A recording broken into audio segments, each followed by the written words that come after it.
The story begins in the year 1966. We're introduced to a young Mexican boy called Richard Montañez, who comes from a poor family. His father, who is a drunk, works in a vineyard along with other minorities. As a result of his background, Richard gets bullied all the time. The bullies even throw away his lunch one day because it has peas in it, which they believe is food for the poor. Richard is unfazed by their actions, and the next day, he takes even more of the food to school and gives some to his crush named Judy. One of the bullies then tries one of his burritos and immediately likes, but when the other tries to take more, he asks him to pay for it. Soon, Richard starts a small school business, selling burritos every day, and after a while, he makes enough money to buy chocolate for Judy.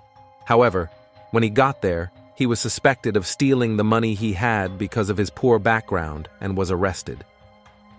After facing wrong judgment and criminal suspicion from the police endlessly, Richard eventually turns to a life of crime because he knows they already see him as a criminal. By the time he's an adult, Judy, who is now his girlfriend, also joins him in this new life.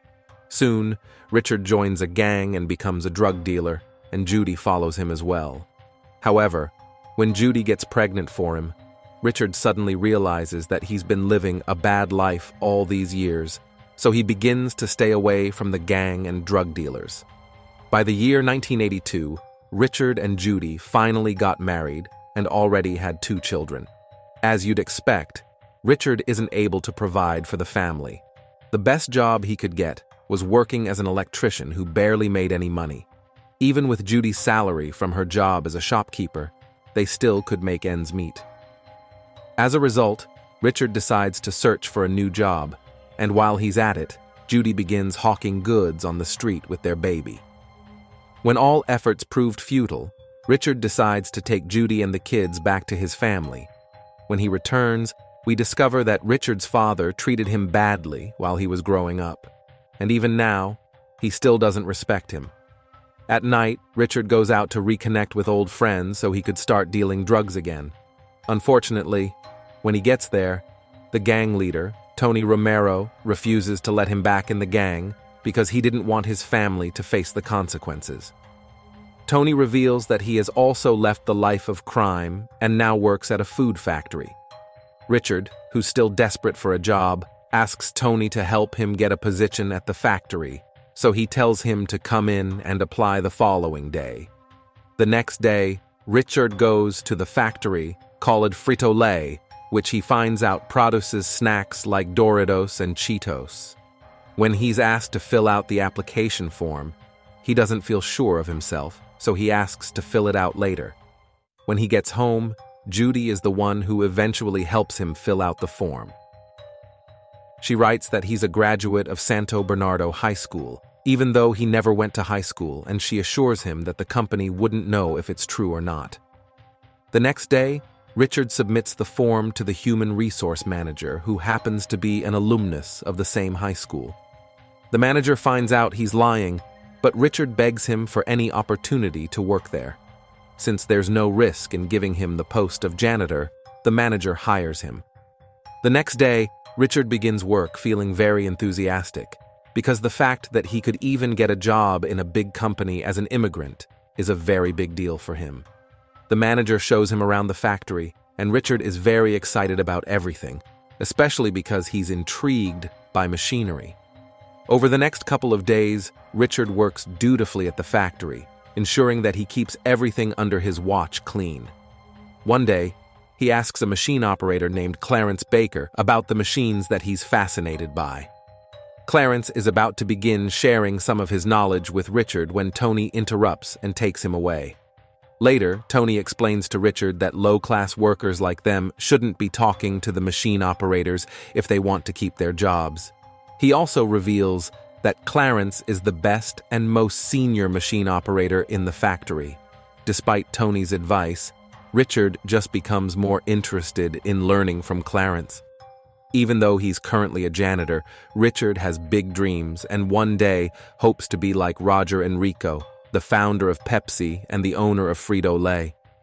Determined to learn more and hopefully get a better job, Richard approaches Clarence again and this time offers him Mexican food, in hopes that he could get closer to him. Clarence immediately understands Richard's motives and agrees to teach him. Over the next couple of days, Clarence teaches Richard more and more about the machines, and it all works out because of how enthusiastic Richard is about learning. At the end of the month, Richard is recognized as the Employee of the Month due to his diligence. He continues to work hard, but along the road, he faces challenges. When Ronald Reagan becomes the president, the economic recession that follows causes the factory to begin downsizing. And instead of getting promoted, Richard just remains in the same position and is grateful that he wasn't fired. Because of the shortage of staff, Richard begins helping out with other divisions of the company, and while working in the mall, he notices that only a particular set of people buy the product, and they mostly buy one kind. Meanwhile, the executives aren't doing well either. Their sales are decreasing drastically due to the recession. So Roger Enrico sends a video message to all the branches across the country, asking them to be patient and urging them to think like a CEO so they can help the company in these trying times. Richard watches the video and is immediately motivated by it. Later, he picks up his sons from school and discovers that they're being racially abused at school. To cheer them up, he takes them to a park where they eat spicy elote, which is a Mexican snack. While eating, an idea hits him, and he realizes how much Mexicans love spicy food. When he gets home, he tells Judy about his idea to create a spicy snack that would help save the company because it would attract other races, not just the white people who've been buying their products. Confident that his spicy snack idea would save the company, Richard asks Clarence for permission to take some raw chips home so he can create his sample for everyone to taste. Richard and Judy then go shopping for natural Mexican spices at a Mexican shop, and after trying out different styles, they eventually come up with a snack that leaves their youngest son, Steven, addicted to the taste. One day, when another layoff is underway, Richard decides that it's time for him to pitch his idea, so he approaches the plan manager, Lonnie, and asks him to call Roger Enrico to tell him about it.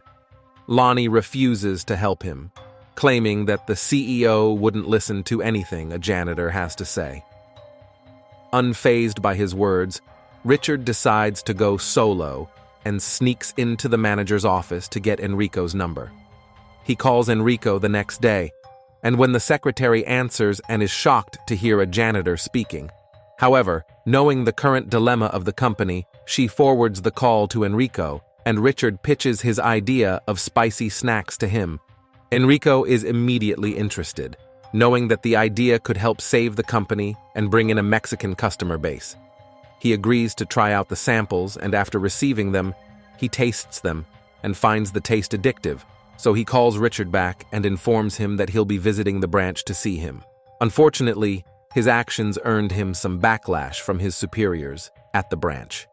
The branch manager scolds him for going behind his back to pitch an idea and informs him that if the experiment is unsuccessful, the company would lose money and have to lay off more workers. Richard begins to regret his actions, but his wife Judy encourages him and assures him that it would be a success. She begins prepping him for his presentation with Enrico, and Clarence helps him as well. On the day of the presentation, Richard pitches his idea, explaining how the Mexican community is rapidly growing in America and how they love spicy snacks. After the presentation, Enrico agrees to give him a chance despite some rejection of the idea by his executives. Enrico gives the go-ahead for the production of 5,000 packs of Richard's sample, which would be called Flamin Hot Cheetos. Unfortunately, after some time in the supermarket, this new variant of Cheetos isn't selling, so one of the executives named James Finley orders that the production be stopped. But Lonnie asks for one more week. As you'd expect, Richard begins to doubt himself and his idea, but Clarence continues to support him. And at home, Judy keeps encouraging him not to give up. One night, while thinking of a way out, Steven gives him another idea. The boy tells him that he's never seen an ad for the Flamin Hot Cheetos, and Richard concludes that must be the reason why the product isn't selling. The next day, he goes to meet Tony and promises to get him his job back if he helps him with his idea. Richard and Tony go with the rest of the gang to the company, and after giving a speech at his branch, he convinces everyone to help him take the remaining packs of Cheetos to the Latino neighborhoods to advertise. After doing this, Richard and his sons also go to the stores and buy a lot of Flamin Hot Cheetos, making other customers curious about the product.